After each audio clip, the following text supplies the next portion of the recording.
അധ്യാത്മവിദ്യ ലോകത്തിന് പകർന്നു നൽകിയ ഗുരുസംഭൂതന്മാരുടെ പാദാന്തികത്തിലെ ഹൃദയം നിറഞ്ഞ പ്രണാമം. ഏതൊരു മഹാചൈതന്യമാണോ ഗുരുക്കന്മാരായി കാലാകാലങ്ങളിൽ വന്നിട്ടുള്ളത്, അങ്ങനെ വന്ന ഗുരുപരമ്പരയിലെ നമ്മളുടെ ഉപാസനാമൂർത്തിയായി തീർന്ന ശ്രീനാരായണ മഹാപ്രഭുവിനെ പ്രത്യേകം ഓർമ്മിക്കുകയും ആദരിക്കുകയും ആ ഗുരുവിൻ്റെ കരുണാകടാക്ഷത്തെ കീർത്തിക്കാൻ ഭാഗ്യം ലഭിച്ച ആ നന്മയെ ഓർത്തുകൊണ്ട് ഗുരുവിനെ കൃതജ്ഞതയോടെ സ്മരിക്കുന്നു. അധ്യാത്മലോകത്തെ മഹാമേരുവായി ഇന്നും നിൽക്കുന്നത് ഭാരതീയ സംസ്കൃതിയാണ്. ഭാരതത്തിലെ ഗുരുക്കന്മാരാണ് സധൈര്യം ഈശ്വരാന്വേഷണം തങ്ങളുടെ ജീവിത പന്ഥാവായി തിരഞ്ഞെടുക്കുകയും അതിലെത്രത്തോളം മുന്നേറാമോ അത്രത്തോളം മുന്നേറുകയും ചെയ്തിട്ടുള്ളത്. 1, 2, 10, 100, 1000 പേരല്ല, എത്രയോ ലക്ഷക്കണക്കിന് ആളുകൾ ഈ പുണ്യഭൂമിയിൽ ഈശ്വരനെ അന്വേഷിച്ചുകൊണ്ട് ഇറങ്ങിയിരിക്കുന്നു. ഇപ്പോഴും അങ്ങനെ സംഭവിക്കുന്നു, നാളെയും അങ്ങനെ തന്നെ ആയിരിക്കും. എല്ലാ സംസ്കാരങ്ങളിൽ നിന്നും നമ്മളുടെ സംസ്കാരത്തെ, ഞാനും നിങ്ങളും ജനിച്ച് വളർന്ന് സ്വാതന്ത്ര്യം അനുഭവിച്ച സംസ്കാരത്തെ വ്യത്യസ്തമാക്കുന്നത് ഈ ആധ്യാത്മികതയുടെ ചാരുത തന്നെയാണ്. ജാതിഭേദങ്ങളോ മതദ്വേഷങ്ങളോ ഉച്ചനീച ഭേദങ്ങളോ ഒന്നുമില്ലാത്ത ആത്മതത്വത്തിൻ്റെ കാഹളമൂതിയ മഹാഗുരുക്കന്മാര് കലാകാലങ്ങളിലെ പ്രകൃതി അത്തരം ഗുരുക്കന്മാരെ സൃഷ്ടിച്ചെടുക്കും. സമൂഹഗാത്രത്തിലുണ്ടാവുന്ന പുഴുക്കുത്തുകളെയൊക്കെ മാറ്റിയിട്ട് അവരതിനെ ശുദ്ധീകരിക്കും. ഒരു പരിധി വരെയൊക്കെ ആ ശുദ്ധീകരണം കുറേ നാളത്തേക്ക് നിൽക്കും. വീണ്ടും അശുദ്ധി ബാധിക്കുമ്പോൾ ഏതെങ്കിലും തരത്തിൽ ഈശ്വരനൊരു പ്രത്യേക ഊർജ പ്രവാഹമുണ്ടാക്കി അതിനെ സംസ്കരിക്കാൻ ശ്രമിക്കുകയും ചെയ്യും.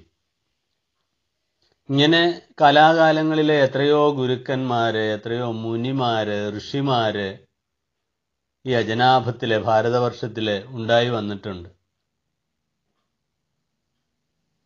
അവരുടെ പാദവാംസുക്കളാണ് ഇന്നും ഈ പുണ്യഭൂമിയെ ശാന്തിയുടെ, സമാധാനത്തിൻ്റെ, ഐശ്വര്യത്തിൻ്റെ വിളനിലമാക്കി നിർത്തിയിരിക്കുന്നത്.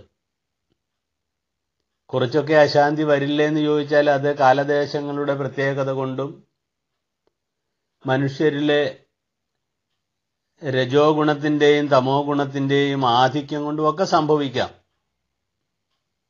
അതൊക്കെ കൂടെ കൂടിയതാണല്ലോ പ്രകൃതി. അതൊക്കെ ചിലപ്പോൾ പ്രകൃതിയിൽ ആവശ്യമായിരിക്കാം. അഴുക്കുണ്ടാകുമ്പോഴല്ലേ നല്ലതിൻ്റെ മഹിമ അറിയാൻ സാധിക്കുക. ദുഷ്ടന്മാര് ഉണ്ടാകുമ്പോഴാണ് ശിഷ്ടന്മാരുടെ വില നമുക്ക് മനസ്സിലാവുന്നത്.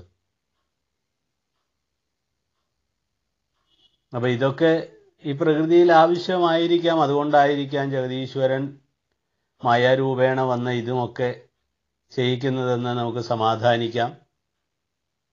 ഏതായിരുന്നാലും നമ്മുടെ ഗുരുക്കന്മാരെ കടന്നു കണ്ടവരാണ്. എല്ലാറ്റിൻ്റെയും പാരം ദർശിച്ചവരാണ്. അതിൻ്റെ പരമാവധി കണ്ടവരാണ്. ഈശ്വരൻ്റെ കാര്യത്തിലും മറിച്ചായിരുന്നില്ല. മറ്റു വിദ്യകളുടെ കാര്യത്തിലും ഒക്കെ അപ്രകാരം തന്നെ. എല്ലാ വിദ്യകളുടെയും വിളനിലമായിരുന്നു ഭാരതഭൂമി. ഇപ്പോഴും അങ്ങനെ തന്നെയാണ്. അതിന് വേണ്ടതുപോലെ ശ്രദ്ധിക്കാനും മനസ്സിലാക്കാനും കഴിവുള്ളവർക്ക്. നമ്മുടെ പൂർവികന്മാരെ എല്ലാ തരത്തിലുള്ള കാര്യങ്ങളെയും വേണ്ടതുപോലെ മാനിച്ചിരുന്നവരും കണ്ടിരുന്നവരുമാണ്. ഓരോന്നിനും അതിൻ്റേതായിട്ടുള്ള വില കൊടുക്കുവാൻ അവർ ശ്രദ്ധിച്ചിരുന്നു. വിശേഷിച്ച് അദ്വൈത ആചാര്യന്മാർ. അദ്വൈതത്തിലെ ദ്വൈതത്തിനും വിശിഷ്ടാദ്വൈതത്തിനും ഒക്കെ ഒരു സ്ഥാനമുണ്ട് അതിൻ്റേതായ രീതിയിൽ. അപ്പോൾ ഈ ഗുരുക്കന്മാർ സാധാരണ മനുഷ്യന്റെ നന്മയ്ക്ക് എന്തൊക്കെ ആവശ്യമുണ്ടോ അതൊക്കെ നമുക്ക് തന്നിരുന്നു.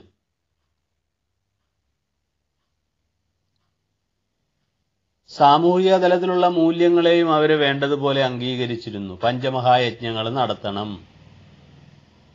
ഈ അധ്യാത്മവിദ്യയുടെ പ്രണേതാക്കളായ ഗുരുക്കന്മാര്, മുനിമാര്, ഋഷിമാര് ഒക്കെ തന്നെയാണ് ഇത്തരത്തില് പിതൃയജ്ഞത്തെയും മാനുഷയജ്ഞത്തെയും ഒക്കെ പ്രോത്സാഹിപ്പിച്ചത്.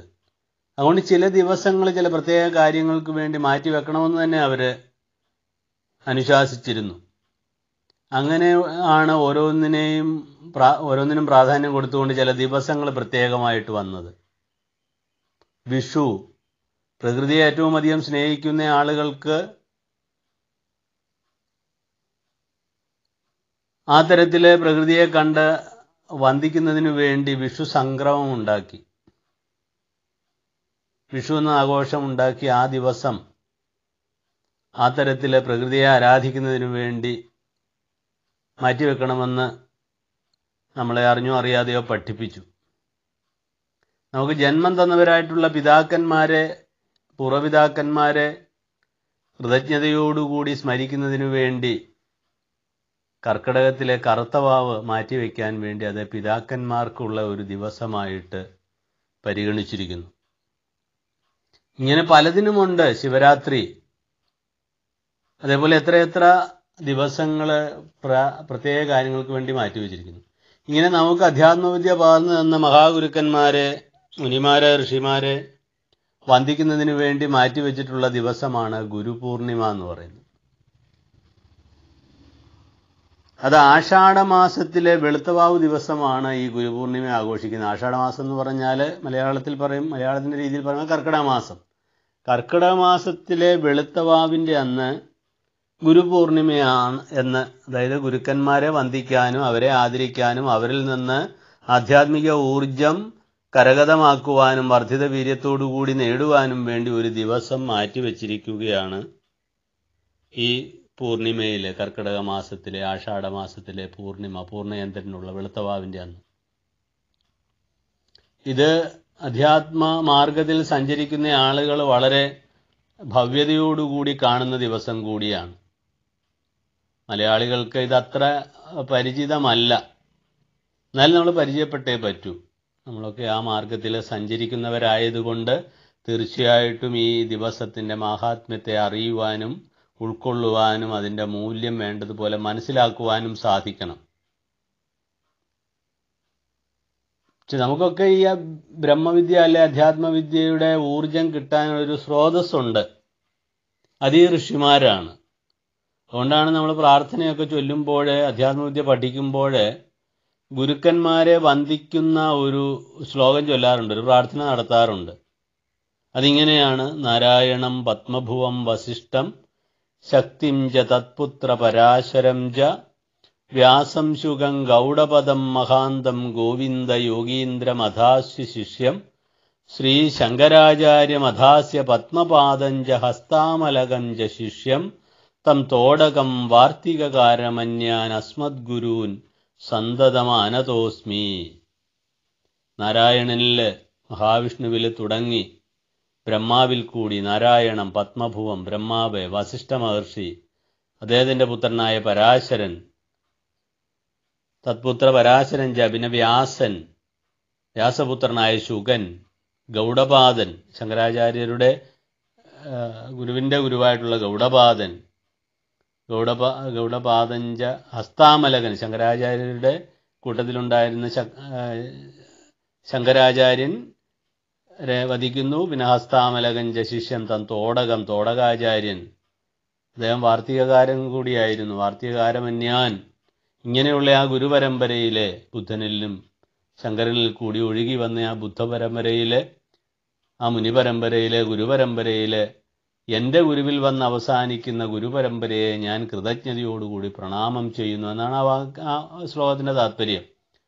പിന്നെ ഒന്ന് ശിവന് പ്രാധാന്യം കൊടുത്തുകൊണ്ടുള്ള ഒരു ശ്ലോകം കൂടിയുണ്ട്: സദാശിവ സമാരംഭ ശങ്കരാചാര്യ മധ്യമാം അസ്മദ് ആചാര്യ പര്യന്താം വന്ദേ ഗുരുപരമ്പരാം.